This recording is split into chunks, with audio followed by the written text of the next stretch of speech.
ఎస్సీలకు, ఎస్టీలకు, మైనార్టీలకు సామాజిక న్యాయం కావాలి, ఆ సామాజిక న్యాయం దొరికే వరకు నా పోరాటం ఆగదు అన్నటువంటి రాహుల్ గాంధీ మీద కక్షపూరితమైనటువంటి రాజకీయ వేధింపులు మోడీ సర్కార్ చేస్తున్నది. అందులో భాగంగానే నేషనల్ హెరాల్డ్ కేసులో చార్జ్ షీట్లో మరి సోనియమ్మ పేరుని కానీ రాహుల్ గాంధీ గారి పేరుని కానీ చేర్చడం జరిగింది.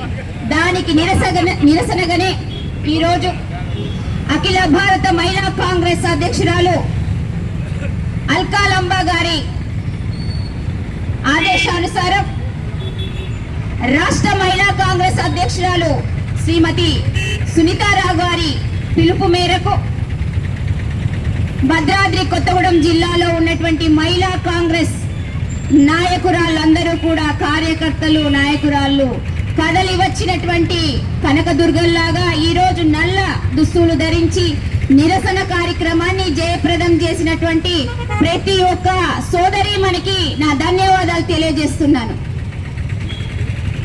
నిజం చెప్పాలంటే మోడీ సర్కార్కి భయం భయం భయం.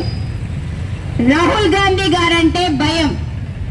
రాహుల్ గాంధీ గారి ప్రజా ఆదరణ చూస్తూ ఉంటే మోడీకి, అమిత్ షాకి భయం వేస్తా ఉన్నది.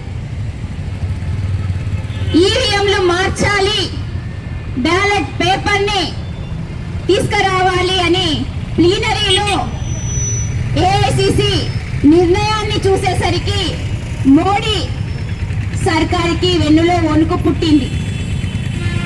ఆ వెన్నులో వణుకును కప్పిపుచ్చుకోవడానికి మేకపోతు గాంభీర్యాన్ని ప్రదర్శిస్తూ పసలేనటువంటి కేసులను తీసుకొచ్చారు. ఏమైనా అర్థం పర్థం ఉన్నదా ఈ సన్యాసులకు? వీళ్ళు సన్యాసులు కాబట్టే మంచేదో చెడేదో తెలియట్లేదు మోడీకి, బీజేపీ నాయకులకు. ఏం చేస్తున్నారు ఈ దేశంలో? ఈ దేశ ప్రజలకు వీళ్ళు అందించింది ఏంటి?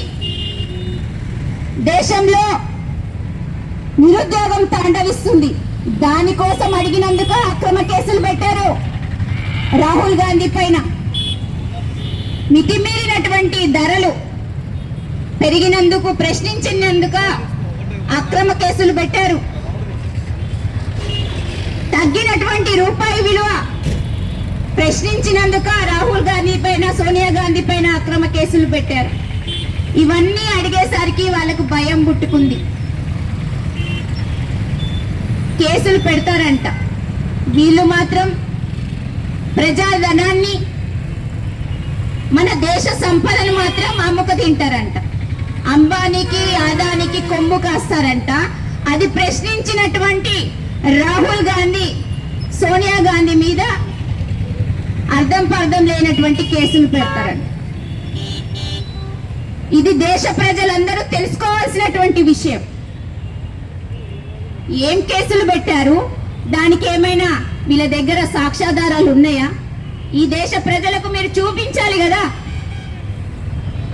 ఎప్పుడు ప్రజల ఆదరణ కాంగ్రెస్ పార్టీకి ఇస్తున్నది అని తెలిసిందే అనుకోండి, ఆ క్షణము అక్రమ కేసులు బనాయించి ప్రజల యొక్క మైండ్ సెట్ ని మార్చే ప్రయత్నము మోడీ సర్కారు ప్రతిసారి చేస్తూనే ఉంటది.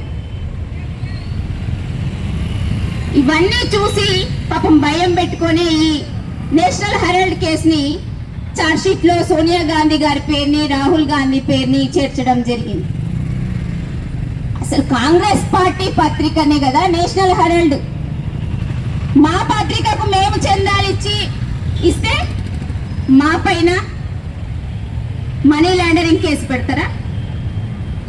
స్వతంత్రం రాకముందు బ్రిటిష్ వాళ్ళ అగచాట్లను, వాళ్ళ అరాచకాలను ప్రశ్నించడానికి, వాళ్ళ ప్రజల యొక్క గొంతుగా వినిపించడానికి ఆ రోజు నెహ్రూ గారు మరికొంతమంది దేశ సమరయోధులు, స్వతంత్ర సమరయోధులు అందరూ కలిసి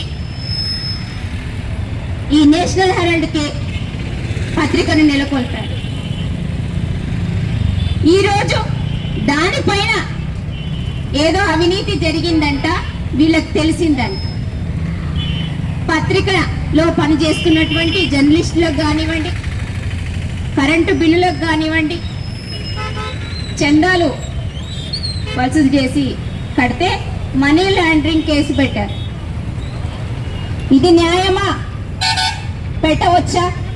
అంటే దేశంలో ఉన్నటువంటి ప్రజలకు మీరేం చేస్తున్నది ఎటువంటి అవగతం కాదు, అర్థం కాదు అనేటువంటి ధైర్యంతో మీరు కేసులు పెట్టారా? ప్రజాస్వామ్యాన్ని కూని చేస్తున్నటువంటి మీ పరిపాలనను ఎండగట్టడానికే కాంగ్రెస్ శ్రేణులందరూ కూడా కంకణబద్దులైనరు. ఈరోజు గుజరాత్ లో అడుగు పెట్టంగానే మోడీకి దడబుట్టింది. రాహుల్ గాంధీ గారు అడుగు పెట్టంగానే డైరెక్ట్ సవాల్ చేసిండు, రేపు జరగబోయేటువంటి ఎన్నికలలో గుజరాత్ కి వస్తా నరేంద్ర మోడీ కాస్కో అని సవాల్ చేసేసరికి పాపం లుక భయపడి ఈ కేసుల్ని పెట్టడం జరిగింది. గాంధీ కుటుంబానికి కాంగ్రెస్ పార్టీకి అక్రమ కేసులు పెట్టినంత మాత్రాన భయపడేదేం లేదు. గాంధీ కుటుంబం తెరిచిన పుస్తకం. అవినీతి అక్రమాలు మీరు చేసిండ్రు. బీజేపీ